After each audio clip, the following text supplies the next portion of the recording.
ማለት ነው። ጫልት እኮ እንዳገኙ ነው የምትመራው። ያ በጣም ኮፕሊንክ አርጉ፣ ኮፕሊንክ እያደረጋችሁ ኮፕሊንክ አርጉ፣ እያንዳንዳችሁ ኮፕሊንክ እንጫወት። አሁን እሺ፣ ኮፕሊንክ ቆይ ትንሽ ሰው ይንጣ፣ ትንሽ ሰው ትንሽ ይንጣ። ኮፕሊንክ አርጉ፣ ኮፕሊንክ እያደረጋችሁ እዚያ የገባ እያንዳንድ ኮፕሊንክ እያንዳንድ ኮሜንት መጻፍ አትችሉም እንዴ?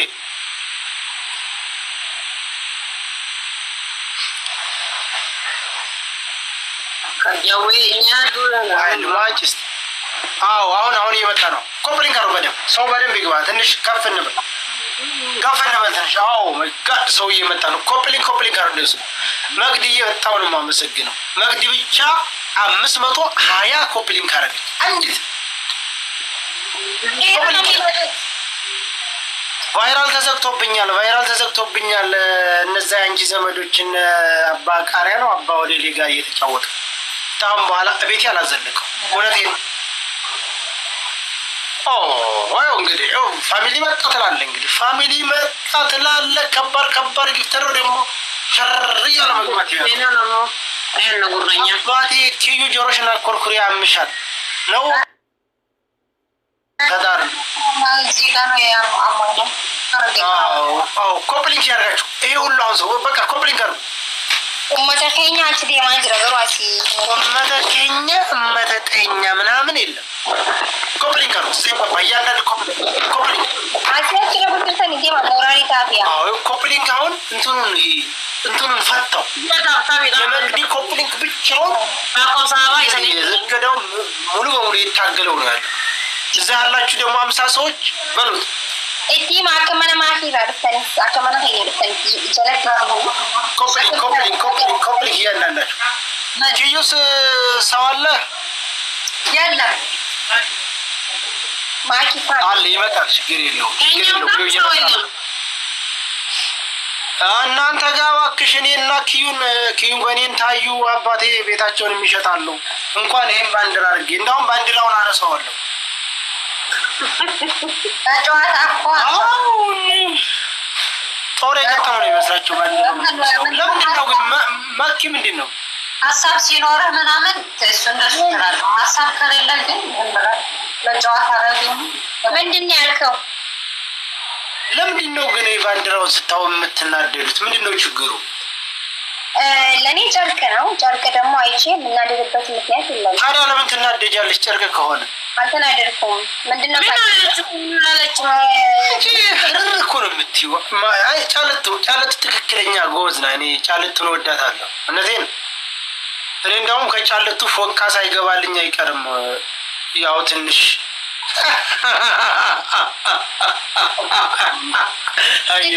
ጫልቱን መውደድ ጫልቱን ካልወደድክ ኑሮክ እየከፋ ይሆናል።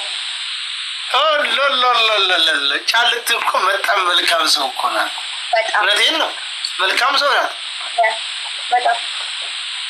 አንቺም ከእሷ መልካምነትን መማር አለብሽ። ዝም ብለሽ እንደ ጥንጢዛት ዝማት የለብሽ። ኮምፕሊንክ 50 ሰው እንደ ወዴት አይለው እንደምትጭ የምትወርድ ወደ ላይ ሂድ። ወደ ተቃና ኪዩ እኔ ብደውልልሽ በሚሰንጀር ቫይራል ከዘጋ ምን ይሻላል ልልሽ ነው። ሌላ ነገር የለም። ወላሂ አልተመቸኝም። ለዛ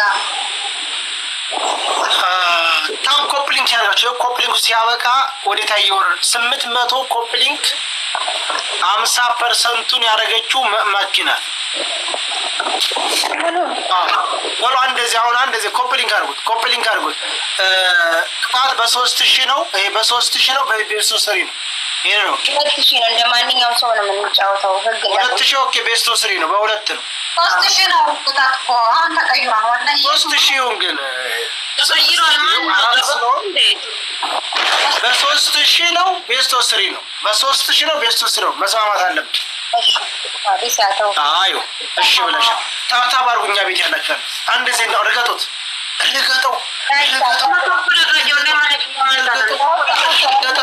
መኪኪን ረጋግጣት ይላል። እነሱ እኮ በእግራቸውን በእጃቸውን ታብታብ የሚያደርጉ አንቺ ቆይ እንደዚህ ብለው ታብታብ የሚያደርጉ ለመሆኑ ታብታብ እያደረጉ ታብታብ አሁን አንድ ዜ ወደ ታብ እንሂድ። ወደ ታብታብ ወደ ታብታብ ወደ ታብታብ ማማንም ጥሩ ግሎባል ነው። አሁን ወደ ታብታብ አሁን ወደ ታብታብ ቤተሰብ አሁን ወደ ታብታብ አይ እንግዲህ jiru jiraattota keessaa tamsaasa kallattii isaatii isaanii irratti kan eegaa turan haala gabaasaaf naannoo gabaasaa keenyaarra sagaleedhaan kan wal qabate jeequmsi garaagaraaf dhageettii sagalee waan danqameef guutummaatti gabaasuu dadhabuun keenya yaaddoo maamiloota keenyaa ta'uu maddeen gabaasaa jiru. Kabajamtoota hordoftoota keenyaa sagantaaleen keenya sa'aatii isaaf sagantaa isaa walabaa ka guyyaarraa dhiyeessu yoo ta'u halkanoota kana keessa haala teessumaaf naannoon istuudiyoo naannoon daangaa darbiinsaa keenya rakkoof waan nu saaxileef tamsaasa kallattii gabaasuu dadhabne. Kabajamtoota hordoftoota keenyaa kanneen nu jabeessuuf toora miidiyaa keenyaa gastii keessatti yaada isaanii guutummaan guututti qoodaa jiran haala sagalee keetiif kanneen deeggarsa ta'an gara fuula duraatti haamilee keef jabeenya yoo ta'an si jabeessinaa jedhu maamiloonni keenya. Itti dabaluunis ibsa baasaa jiruun qaangeen ibsa baaseen saba Oromoo bal'aa ta'e saba jaalalaa keessatti siidaa jaalalaa ijaaraa jirtaa jechuun ibsa baasaa jira. Dirbuushinniigaa yaada dabalataa kenneen waliigaltummaaf amantaan waliin qoonnu isa gaafa shinniigaa sun guutummaatti deebi'uu qabaa jedha. Haala amantaaf gandarraa bilisa ta'e yaada walabaa kanneen qulqullummaa ta'e guutummaatti dhiyeessuu qabdu jechuun miidiyaa keenyaaf yaada kennuun isaanii yaadatama. Injiinar gorsa dabalataa kenneen haala yaadaa dhugaa kanneen haala qulqullaa'aa ta'een hundaa'e sagantaa gaazexeessummaa keessanii irratti affeerraa garaagaraa kataasiftan seenaalee garaagaraa godinaalee Oromiyaan qabdu guutuu keessa tamsaasuun sagalee keessaniin miidiyaa keessanitti dhiyeessaa jechuuf sagantaa kennaa jira. Maamila keenya kata'e Hamideenis ibsa baaseen haala gaazexeessummaa keessanii irratti komii osoo hin taane deeggarsa kumaatamaa qabnaa jedha. Waraanota ijaarrattanii qabdu haala wal waraansaaf qaamolee isin doorsisan yoo jiraate waraanotaaf taanee isin tajaajiluuf meeshaalee ammayyaawaa qopheeffannee jirraa jedha.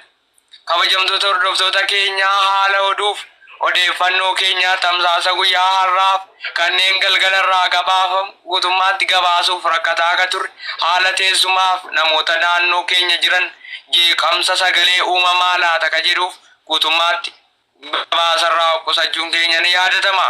Kabajamtoota hordoftoota keenya kanneen miidiyaa keenyaaf qaawwa televizoonaan marsariitii karaa waayibsaayitii televizoonaan nu hordofaa jirtan miidiyaan keenya haala dhugaa fi koomediyaanii irratti ka fuulleffatu seenaalee garaagaraa fuulduraaf ka dhiyeessu ta'uu gabaasuu barbaanna.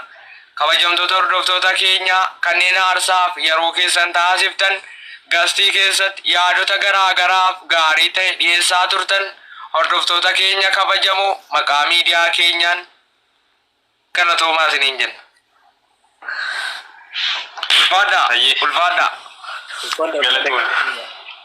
Galata guddaan irraa qabda.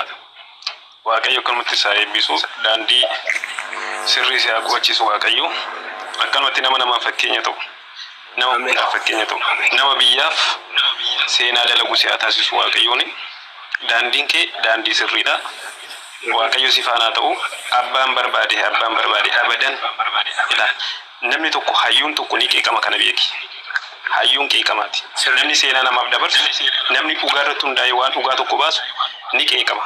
Maaliif biyya lafaa kanarra dhugaa irra sobatu babal'atee jira waan ta'eef daandii sobaa sana gaafa dhiphisuuf jettu qormaata baay'ee namatti baay'ata waan ta'eef qeeqaan nama tokko abadan waan barbaade maaf hin taane namni dhufee akkanatti harkaansi tokko hin jiru waan ta'eef abbaan barbaade haa qeequ.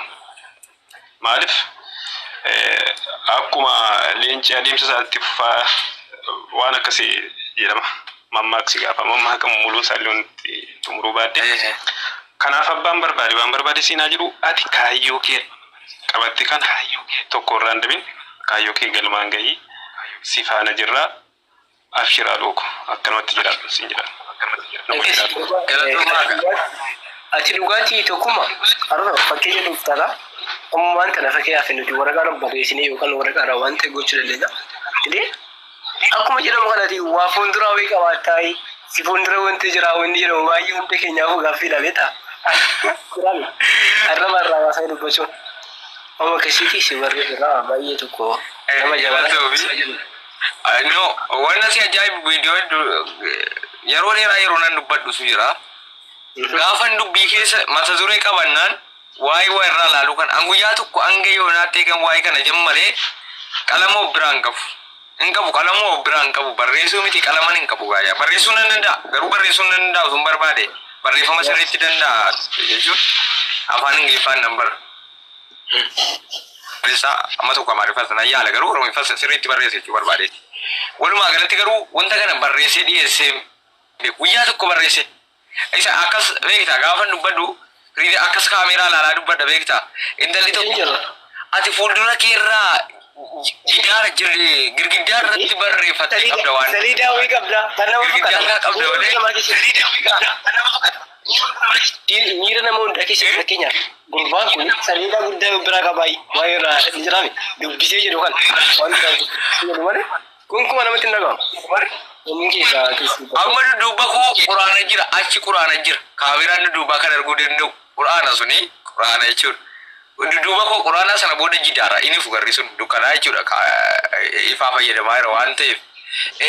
Mucaan maallaa jettee akkasitti teessaa badaallifattu kaameera wanta ta'e wayii jidaara irratti barreeffattee jirtanaa jette jidaara irratti hanqalamuu mammoo hin qabu jechuudha. Hanqalama hin qabu waraqatuma yoo irratti barreessuuf biraa hin qabu jechuudha. Waa barreessaa jirte jechuudha. Rakkolfee bakka ani itti yaadee amma fakkeenyaaf waa'ee kee dubbachuu danda'ama. Waa'ee qaanqee amma fakkeenyaaf qaanqee akkas akkasii mata duree qaanqee fudhadhee wantoota bal'aa dubbachuu danda'a. Qaanqee silan beeku. Qaanqee amma fakkeenyaaf fudhee dubbadha. Qaanqee silan hin beeku waan ta'eef fakkeenyaaf qaanqee amma naan argamu maal jechuudha. Kennaa rabbisiise rabbisaa jabeesse. Mata duree qabadhu malee dubbiin na rakkisu. Keessattuu gaafan dubbataa dhaqee ittuun qarabaa adeema. Ittuu naa dhufaa deema. Ittuu naa dhufaa deema. Gaafan dubbataa deema. In karoorsu bara. Yeroo dhufee viidiyoo waraabee deeggattaa'ee mata duree qofan qabadha waan mata duree nama fakkeenyaaf oon nama sana waan dhimma namaa wayitee dhimma beeksisa wayitee mata duree qofan qabadhee dhufe ta'a. Dubbiin mataa ogeessa jiru mata duree jalqabee jennaan lamuu tartiiba naa dhufaa deema. Barikkooti wallahi la Oromoo taane malee sila barikkooti gaazexeenya addunyaa keessa sadarkaa tokkoffaatti argamta ba. Makuma kana waan inni rakkanne malee. Gaazexeenya addunyaa keessa dhugaa jettee namni beektaa ati amma dubbachuu dandeessa. Nuti namni baay'een waan dubbatu caala waan garaa isaa jirutu caala ilma namaa kana beektaa. Waan garaa isaa jiru kana gaafa baasee dubbatu dandeettii qabu san gaafa baasee dubbatu namni biraatis irraa barata nama baay'ee fayyada namoota baay'ee ka isa duraatis ka isa boodaatis barumsa kennaa fi ati waan gaarii irra jirta baay'ee nutti tole ilma jaalannee gammadaa siin jedhaa tureen mucaa yeroo jalqabaa fi suuraa wayin Facebook irra kan lakkifadhe beekisa ijoollee sagalee koo kana ciranii kan lakkisaa turan laayivii irraa jechuudha. Sana dura waa'ee wal loleessa Mubaarak gabaasaan ture yeroo isaa hin argine ta'uu mala gabaasaan ture waa'ee raachuu dura illee gabaasaa ture. argee Bifa gandaan osoo hin taane akkaataa wal dhabeensaa irratti fuulleffate gabaasaan ture. Mubaarak Musammaa injifataa jiru wal loleessi baay'atee itti fufaa jira. Humni waraanaa naannoo daangaa abaluu buufataa jira. Sagaleen dhukaasaa dhaga'amaa jira. Abaluu waraanni isaa guyyaarraa hammi kun harka kennateera. Komentii keessatti wal waraansi hamaan arrabaan geggeeffamaa jira. Wal doorsisaan cimee itti fufaa jira. Garee waraanaa ammallee cimee waan akkasii gabaasaa ture. waan akkasii ture Suuraa kana dhiibbaa komentii jalatti dhuftee ilma jaallannee naan jette nama jalqaba komentii naa barreessan waan daganne jechuudha. Facebook irratti ilma jaallanneetti komentii. Ilma jaalannee gammadaa siin jedhaa. Kanaaf galatooma ulfaadhaa amantu burraa na biraallee kuteera sa'aatiin isinuma gaa jaalaluma keessatti na tursiise ulfaadhaa galatooma namoonni iyye yaada qabda.